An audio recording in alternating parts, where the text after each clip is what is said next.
यज्ञ की रचना की, सबको बुलाया, छोड़ ब्रह्मा विष्णु महेश। देवता विमान पर बैठकर कैलाश के ऊपर से जाने लगे। मां सती ने पूछा, प्रभु ये देवता कहां जा रहे हैं? बाबा ने सब बताया। मां ने कहा, प्रभु पिता के घर उत्सव है। जो प्रभु आय सो, यदि आपकी आज्ञा हो जाए नाथ तो मैं भी हो आऊं उत्सव में से। बाबा ने कहा, देवी पहली बात, आपके पिताजी ने हम लोगों को बुलाया नहीं है, लेकिन एक सिद्धांत आपको सुनाऊं देवी। जीवन में 4 स्थान से भूल कर भी निमंत्रण नहीं ढूंढना चाहिए।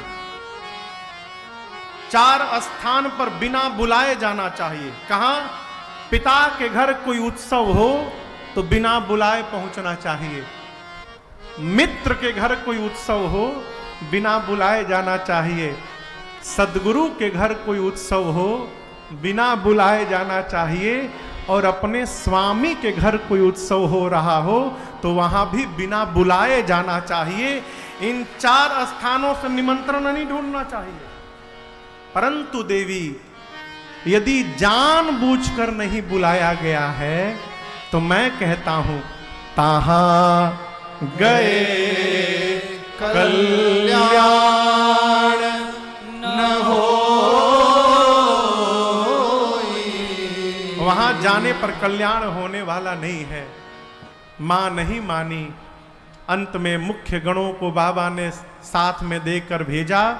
पिता के घर गई, यज्ञ मंडप का दर्शन किया। सभी देवताओं का स्थान, रुद्र का कोई स्थान नहीं। मां का शरीर क्रोधाग्नि में भभक उठा। मां बोली, हे देवगण मुनिगण, ध्यान से सुनिएगा। आप में से जिसने जिसने बैठकर मेरे पति की निंदा की है अथवा अपने कानों से इनकी निंदा को श्रवण किया है, आप सबको दंड मिलेगा। मर्यादा कहती है, जिस सभा के मध्य में संत की, शंभु की और श्री हरि की निंदा हो रही हो, वहां बैठे हो। यदि भुजाओं में शक्ति और सामर्थ्य है तो निंदा करने वाले की जिह्वा काट दो, और यदि शक्ति नहीं है तो कान बंद करके चले जाओ। मेरे पति केवल मेरे पति नहीं है, जगत के पिता हैं। और आज मंदमती मेरे पिता ने मेरे पति का अपमान किया। आज के बाद मैं इसकी बेटी के रूप में जीवित नहीं रहूंगी। इतना कह के सती मैया ने दाहिने पांव के अंगुष्ठ से शरीर में योगाग्नि को प्रज्वलित करा के और मां ने अपने आप को सभा में जलाकर बंद कर दिया। हाहाकार मच गया हो। मां का शरीर क्रोधाग्नि में, योगाग्नि में भभकने लगा। बाबा को पता चला। बाबा ने वीरभद्र को भेजा। वीरभद्र बाबा के गण आए। सबसे पहले यज्ञाचार्य की दाढ़ी नोची। जिस यज्ञ में रुद्र का वाहन नहीं हो, आचार्य बने हो, दाढ़ी नोच। पूसा नाम के देवता के दांतों को तोड़ दिया मारकर। किसी का आंख फोड़ा, किसी का पांव तोड़ा, किसी का हाथ तोड़ा, किसी का पीठ तोड़ा। दक्ष के सिर को वीरभद्र ने हाथ से पकड़ा, घुमाया और धड़ से सिर को उखाड़कर अग्नि कुंड में ले जाकर यज्ञ की पूर्णाहुति कर दी। यज्ञ विध्वंस होने लगा।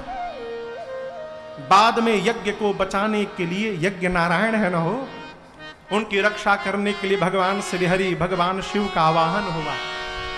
यहां दर्शन करिए। मैया प्राण छोड़ने से पहले राम जी से वरदान मांगते, प्रभु जन्म जन्म शिव पद अनुराग। हे राघव जी, मैं आपसे इसलिए वरदान मांग रही हूं कि मैं जानती हूं मेरे स्वामी आपको भगवान मानते हैं। आप उनको भगवान मानते हैं, वो आपको भगवान मानते हैं। अब मैं जानती हूं यदि आप कह देंगे ना तो वो ना नहीं कहेंगे। आप मुझे वरदान दीजिए प्रभु, अगले जन्म में भी मैं उनकी ही चरणों की दासी बनूं। इसके अलावा मुझे आपसे कुछ नहीं चाहिए। दक्ष का सिर उखड़ गया। बाद में बकरे का सिर लगाकर रखा गया उस पर। दक्ष का शरीर मनुष्य का, सिर बकरे का। अब बोली बदल गई, बकरा जैसे गाल बजाने लगता है, दक्ष गाल बजाने लगे। भगवान शंकर देखे तो उनको हंसी आ गई। बाबा के गण सोचे इस प्रकार का साउंड होने से हमारे बाबा प्रसन्न हो जाते हैं। तब से लेकर आज तक बाबा के भगत उनके सामने गाल बजा बजा कर उनको प्रसन्न करते रहते हैं। तब से परंपरा चल पड़ी। राम जी ने कहा, सती जी आपके पिताजी जीवित हो गए हैं, बकरे का सिर लग गया है उनको, अगले जन्म में भी उनकी ही बेटी बना दो। बोले भूल कर भी नहीं, दक्ष की बेटी हूं इसलिए शरीर छोड़ रही हूं, पत्थर की बेटी बनाइएगा स्वीकार है, लेकिन दक्ष की बेटी मत बनाइएगा। इसी वरदान के कारण सती मैया का अगला जन्म हिमांचल महाराज के घर में पार्वती मैया के रूप में भया है। आइए एक बार भाव और श्रद्धा से बोलिए पार्वती मैया की जय। नारद जी पहुंचे हिमांचल जी के घर में। हिमांचल जी ने पार्वती जी को बुलाकर कहा, तनिक मेरी बेटी की हाथ की रेखा देखिए तो दोष गुण बताइए। नारद जी बोले, आपकी बेटी समस्त सद्गुणों की खान होगी, उमा अंबिका भवानी नाम होगा, इनका सौभाग्य खंड होगा। संसार की स्त्रियां आपके देवी के नाम, बेटी के नाम का स्मरण करके पातिव्रत धर्म का पालन करेंगी, आपकी बेटी की सर्वत्र पूजा होगी। हिमांचल जी बोले, हम दोष पूछे थे। नारद जी बोले, होगा तब न बतावेंगे, इनमें तो नहीं है लेकिन इनके पति में थोड़ा दिखाई दे रहा है, कहिए उनका बतावे, कहिए। नारद जी स्वरूप है, अगुना अमाना मातु पितु हीना उदासीना सब संशय छीना। अब यहां एक निवेदन करूं आपसे माई बाप, बात वो नहीं होती जो कही जाती है, बात वो होती है जो सुन के समझ ली जाती है। कहने वाला अपनी चेतना से कहता है, सुनने वाला अपनी चेतना से अर्थ निकालता है। नारद जी बोले, अगुण होंगे, यानी सत रज तम तीनों गुणों से परे होंगे, त्रिगुणातीत होंगे। हिमांचल समझ गए उसमें कोई गुण नहीं होगा। नारद जी बोले, अमान होंगे, मान सम्मान से परे। हिमांचल समझे उसका कोई सम्मान नहीं करेगा। नारद जी तीसरा और खतरनाक बोले, उनके माई बाप नहीं है, थे अब नहीं है ना, शुरू से ही नहीं थे, मातु पितु ही ना, उदासीन संशय रहित जोगी होगा, उसकी विशाल जटाएं होंगी, नंगा रहेगा, कुछ नहीं पहनेगा, अमंगल रूप बनाकर घूमेगा। मैं नहीं बोल रहा हूं, आपकी बेटी की हाथ की रेखाएं बता रही हैं। हिमांचल मैना रोने लगे, दुख में पार्वती जी रोने लगी, सुख में। मन में सोची जगता है, राम जी से जो वरदान मांगा था वो राम जी ने प्रदान कर दिया है, जो जो लक्षण है सब हमारे बाबा में विद्यमान है। नारद जी से हिमांचल जी थोड़ा साइड में ले गए, किनारे में, बोले कोई उपाय है दुल्हा चेंज करने का, स्कीम, पूजा पाठ, कोई उपाय हो। नारद जी बोले, क्या बोले? कह मुनि सहिमवंत सुनो, जो विधि लिखा लिखा, देव तनुज नर नारी ओम नारद जी ने कहा, मेरे पिता ब्रह्मा जी ने आपकी बेटी के भाग्य में जो लिख दिया है कोई मिटा नहीं सकता। दूल्हा तो यही बनेगा, लेकिन मैं एक बात बोलूं, जो जो मैंने दूल्हे के दोष बताए हैं वो सब शंकर जी में विद्यमान है। और यदि बाबा से आपकी बिटिया का विवाह हो गया ना तो कल्याण हो जाएगा। हिमांचल जी बोले, कैसे विवाह होगा? बोले, यही बताने के लिए आया हूं, यदि पार्वती जी तपस्या करेंगी तो भगवान शंकर अवश्य प्राप्त होंगे। ऐसा सुनकर मेरी मां पार्वती ने कठोर तपस्या की। हजारों वर्ष माँ ने वन में जाकर छोटी आयु में तपस्या की। आकाशवाणी ने मेरी माँ को वरदान दिया, आपकी मनोकामना पूर्ण हुई भवानी जी। इधर सती मैया का शरीर शांत होने के बाद भगवान शंकर को वैराग्य आ गया। जहां तहां जाकर लगे भगवान की कथा गाने सुनने। एक दिन राम जी प्रकट होकर के बोले, बाबा मैं कुछ मांगूंगा तो देंगे? शंकर जी बोले, आज्ञा करिए प्रभु। राम जी ने कहा, जाए विवाह हो शैलज ही, यह मोहि मांगे दे। मैं मांग रहा हूं, आप जाकर पार्वती जी से विवाह करिए। शंकर जी ने पहले कहा, प्रभु उचित तो नहीं है, लेकिन आपकी आज्ञा शिरोधार्य है। अब यहां दर्शन करिए। शंकर जी ने सोचा कि पार्वती ने पिछले जन्म में मेरे भगवान की परीक्षा ली। अब इस जन्म में जब तक मैं उनकी परीक्षा नहीं लूंगा, मैं विवाह करने वाला नहीं। तो सप्तऋषियों को भेजा विवाह कर परीक्षण करने के लिए। सप्तऋषि आए, पार्वती जी से लगे कहने, कहां बैठी हैं आप, जिसके लिए तपस्या कर रही हैं, भीख मांग के खाते हैं, उनके पास कुछ है नहीं, आप उनके पास सुखी नहीं रहेंगी, बहुते दोष है। हम आपके लिए बहुत सुंदर दूल्हा लेकर आए हैं। कौन? विष्णु जी, उनमें कोई दोष नहीं है, कहिए चर्चा चलावें। पार्वती जी ने कहा, आपने आने में देरी कर दी है। क्यों? हमने लगन इनसे हम लगा बैठे, जो होगा देखा जाएगा। लगन इनसे हम लगा बैठे, जो होगा देखा जाएगा। लगन इनसे लगा बैठे, जो होगा देखा जाएगा। लगन इनसे लगा बैठे, जो होगा देखा जाएगा। जो होगा देखा जाएगा। इन्हें अपना, इन्हें अपना, इन्हें अपना बना बैठे, जो होगा देखा जाएगा। इन्हें अपना बना बैठे, जो होगा देखा जाएगा।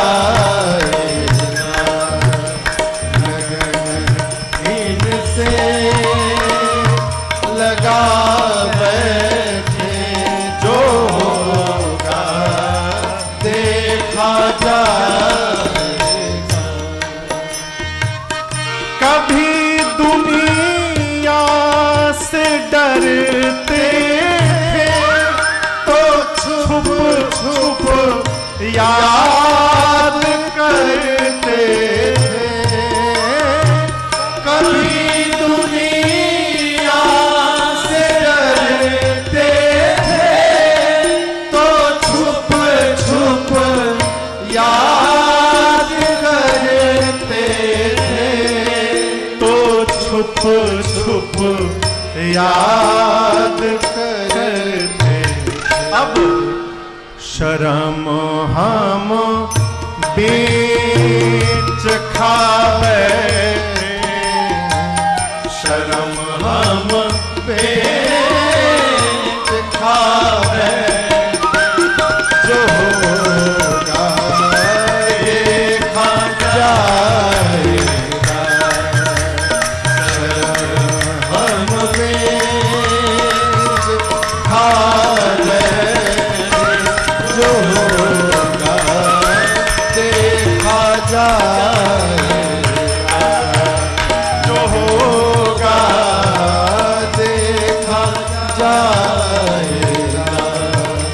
जो होगा देखा जाएगा, जो होगा देखा जाएगा। मां भवानी की निष्ठा का दर्शन करके सप्तऋषि मां की जय जयकार करके जाकर बाबा को सुनाए। भगवान शंकर इतने आनंद में आए कि फिर समाधि में चले गए। पहली बार समाधि में गए तो कितने दिन बाद लौटे? फिर गए। अब 87,000 वर्ष बाद लौटेंगे कि 1,00,000 वर्ष बाद लौटेंगे, किसी को पता नहीं है। इसी बीच एक दैत्य ने जन्म लिया जिसका नाम था ताड़कासुर। तपस्या करके ब्रह्मा जी से वरदान मांगा कि मैं मरूं नहीं। ब्रह्मा जी बोले असंभव, इम्पॉसिबल, मरना तो पड़ेगा बेटा, कुछ और मांगो। तो लगा दिमाग लगाने, क्या मांगू कि मरना ना पड़े। सोचा बाबा समाधि में है, कब आएंगे पता नहीं। आ भी गए तो उनकी पत्नी है नहीं, पत्नी नहीं है तो बेटा नहीं होगा। बस वरदान मांगा कि भगवान शंकर के तेज से जो संतान जन्म ले वही मुझे मारे। ब्रह्मा जी बोले तथास्तु। वरदान प्राप्त करके लगा देवताओं को त्रास देने।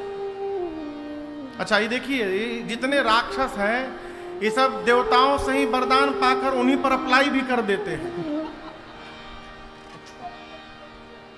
क्या नाम था उसका? भस्मासुर। भगवान शंकर से वरदान मांगा, जकड़ी खोपड़ी पर हाथ रखे वो भस्म। बाबा कहे तथास्तु। बोला कैसे भरोसा हो कि आप दे दिए हैं, आइए पहले आपके ऊपर रख कर देखें। बाबा भगे त्रिशूल डमरू लेके, अरे भागा, ये हमारे पर अप्लाई करी। फिर भगवान श्री हरि को आना पड़ा, रूप धारण करके उस मोहनी रूप का दर्शन किया। वो तो भगवान बोले कि नाच के दिखाओ। लगा नाचने। भगवान बोले ऐसे नहीं, ऐसे नाचना पड़ेगा। तो नाचते नाचते जैसे अपन हाथ अपने ऊपर रखा, भस्म हो ही गया।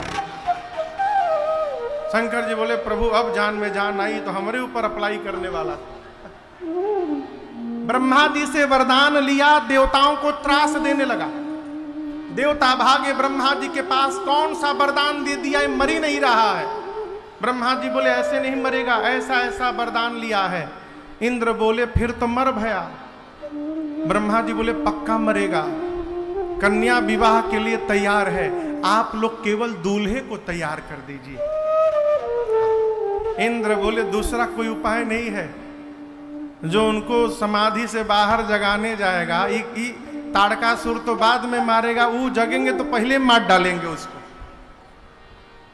ब्रह्मा जी बोले आप लोग न जाइए, कामदेव को भेजिए। कामदेव का आवाहन हुआ, कामदेव चले।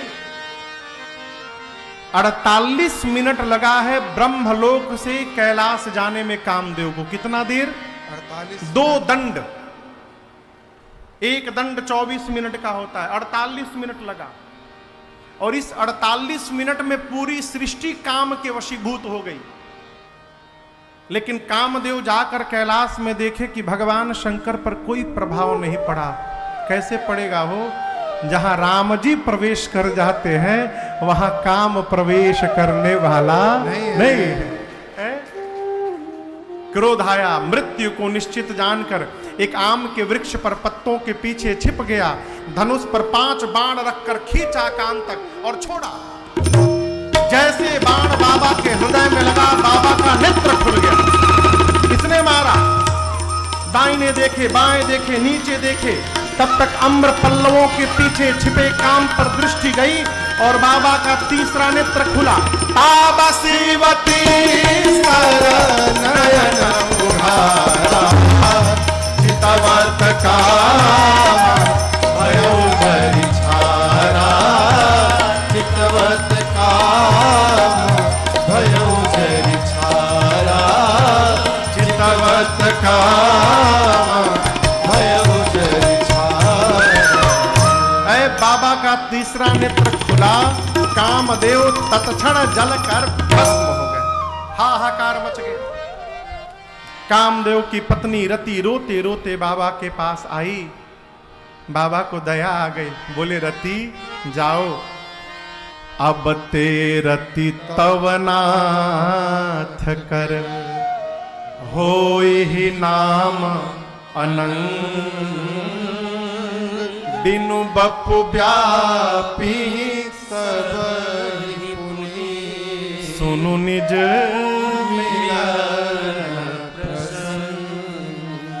बाबा ने कहा रति आज के बाद तुम्हारे पति का नाम अनंग होगा अर्थात बिना अंग के।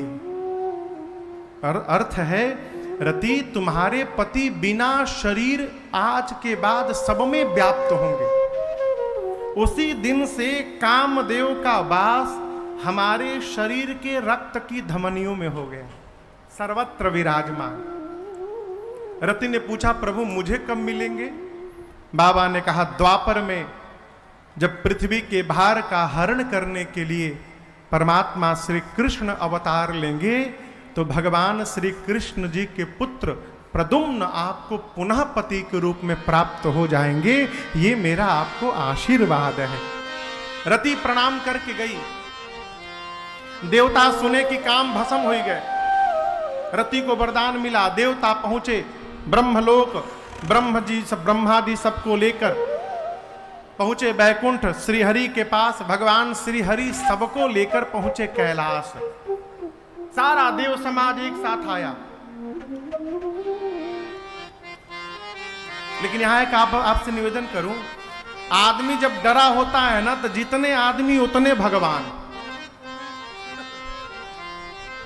5 आदमी एक साथ जा रहे हो और पता चल जाए कि वहां भूत बैठा है, कोई कहेगा हे शंकर जी, कोई कहता है बजरंग बली, हे राम जी, हे कन्हैया जी, हे दुर्गा मैया बचैया। देवता आए हैं एक साथ लेकिन इनकी भाषा बदली बदली है। एक देवता ने कहा बोलिए विश्वनाथ भगवान की जय। एक ने कहा बोलिए भूतनाथ भगवान की जय। एक ने कहा बोलिए गंगाधर भगवान की जय।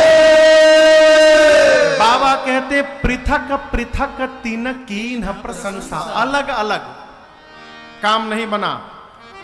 देवताओं ने कहा मिल करके कहा जाए। सारे देवता मिलकर कहने लगे अरे शंकर तेरी जटा में, बाबा तेरी जटा में बहती है गंगाधारा, बाबा तेरी जटा में बहती है गंगाधारा, शंकर तेरी जटा में, शंकर तेरी जटा में बहती है गंगाधारा, शंकर तेरी जटा में बहती है गंगाधारा। काली घटा के अंदर, काली घटा के अंदर जिमिदामिनी उजाला, काली घटा के अंदर जिमिदामिनी उजाला, शंकर तेरी जटा।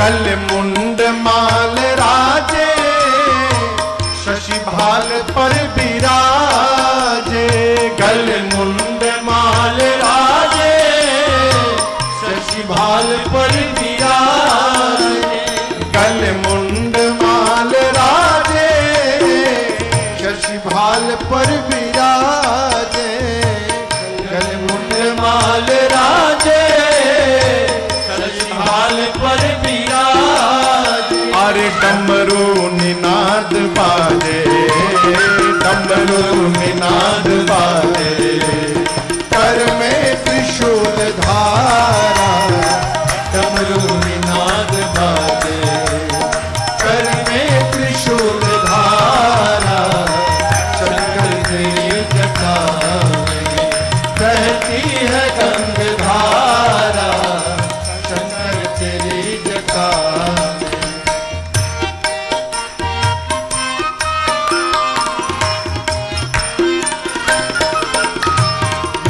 चरम बसन धारी, वृषराज पर सवारी।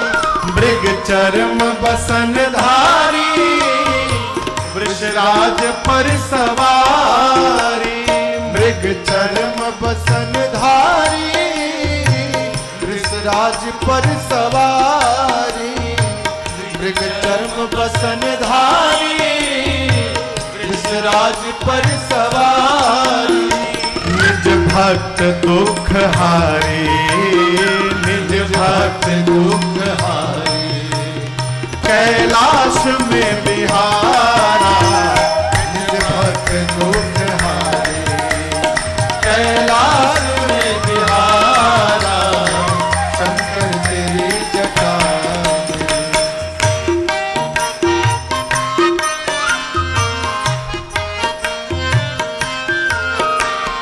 शिव नाम जो उचारे, सब पाप दोष तारे।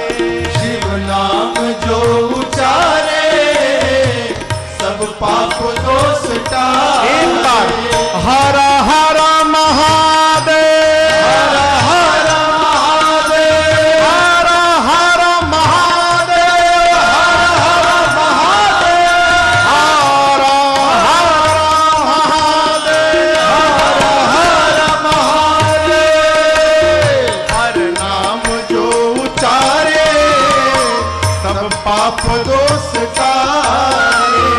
हर नाम जो उचारे, सब पाप दोष टारे। ब्रह्मानंद ना बिसारे, ब्रह्मानंद ना बिसारे। भव सिंधु पार तारा।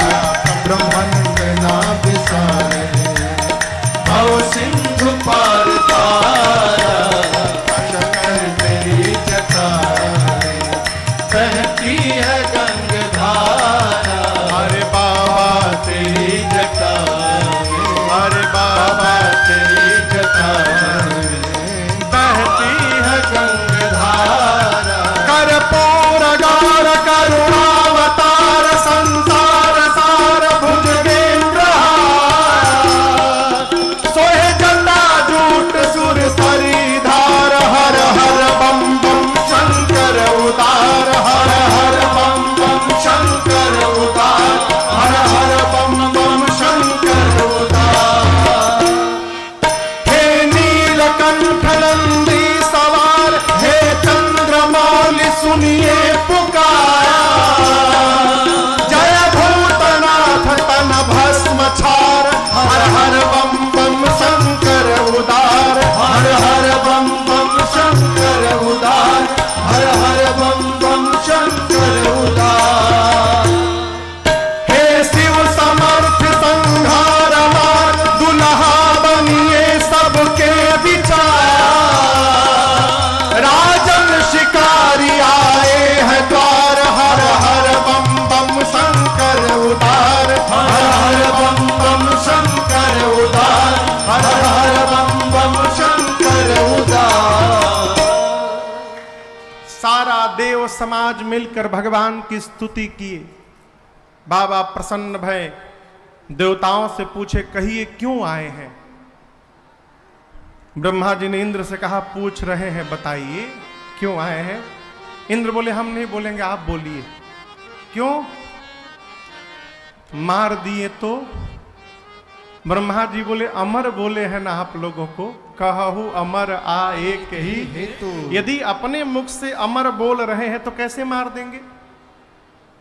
इंद्र बोले अभी थोड़ी देर पहले जिसको जराकर भस्म किए वो भी अमर थे, चले गए। हम ना कहेंगे आप ही कहिए। यहां देखिए डर कितना है। ब्रह्मा जी की बारी आई तो ब्रह्मा जी बोले प्रभु आप तो अंतर्यामी है, सब जानते हैं आप। कह विधि तुम प्रभु अंतर्जामी। बाबा बोले हम कोनो जामी नहीं है, सीधा सीधा बोलिए क्यों आए हैं आप लोग। ब्रह्मा जी बोले प्रभु सकल सुरन के हृदय शंकर परम उछाल। ये सारे देवता निज नयननि देखा चाहे, नाथ तुम्हार विवाह। ये सारा देव समाज आपका विवाह अपनी आंखों से देखना चाहता है। शंकर जी इस बात को भली भांति जानते हैं कि किसी भी देवता को मेरे विवाह से कोई लेना देना नहीं है। ये तो इसलिए विवाह कराने आए कि जो लड़का होगा वो मारेगा ताड़कासुर को। लेकिन आप दर्शन करिए, सब जान कर भी बाबा मौन होकर मुस्कुरा रहे हैं। यही घर के मुखिया का स्वभाव होता है। घर के मालिक को पूरा घर पढ़ाता है। ऐसे नहीं, ऐसे हो गया था। हाँ ठीक बोले, ठीक बोले। मुखिया कौन? जो सब जान के भी मुस्कुराता रहे और रोज न टोके, कभी कभी टोके, वो घर का मुखिया कहलाता है। इसलिए सारे लोग देव रह गए और हमारे बाबा महादेव बन गए।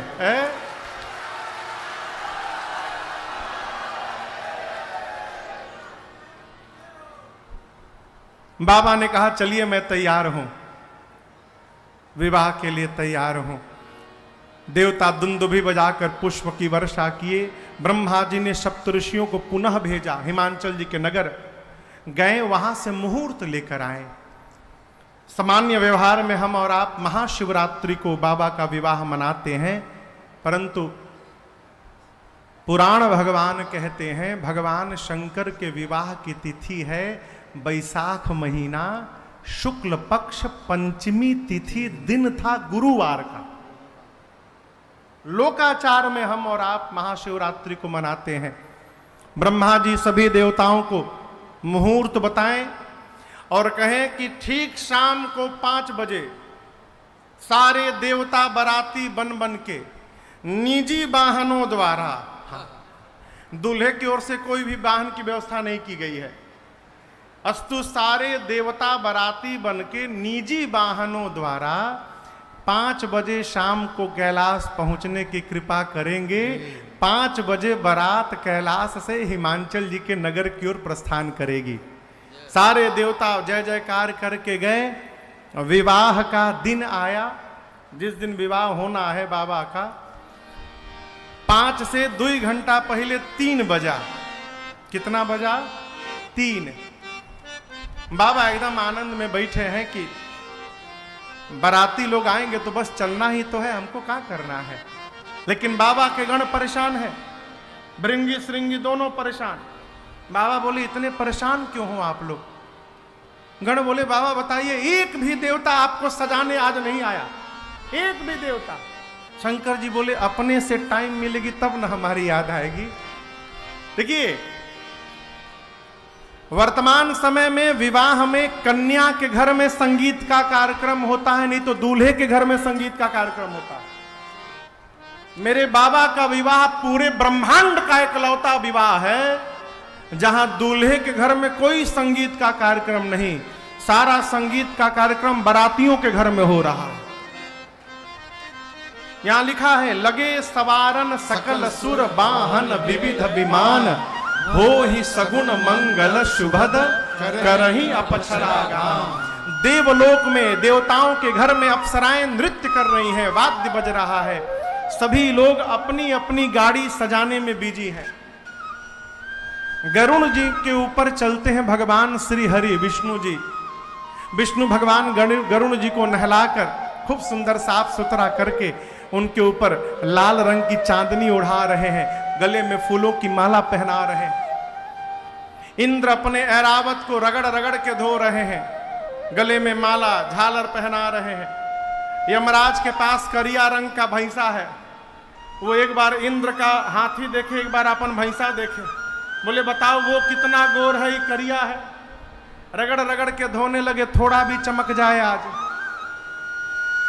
कुबेर जी के पास पुष्पक विमान है, एरोप्लेन, दुनिया का पहला हवाई जहाज किसके पास? कुबेर के पास। वो उसको खूब सुंदर साफ सुथरा करके, आज की भाषा में कहें तो चाइना वाला भुकभुकिया लाइट लगा रहे हैं, ऐसे ऐसे करता है ना, उसको सजा रहे हैं, झालर लगा रहे हैं, फूल सजा रहे हैं। सब अपने अपने वाहन को तो सजाने में बिजी हैं। कोई भी ये नहीं सोच रहा है कि दूल्हे को कौन सजाएगा और दूल्हे की गाड़ी कौन सजाएगा। कोई नहीं आया।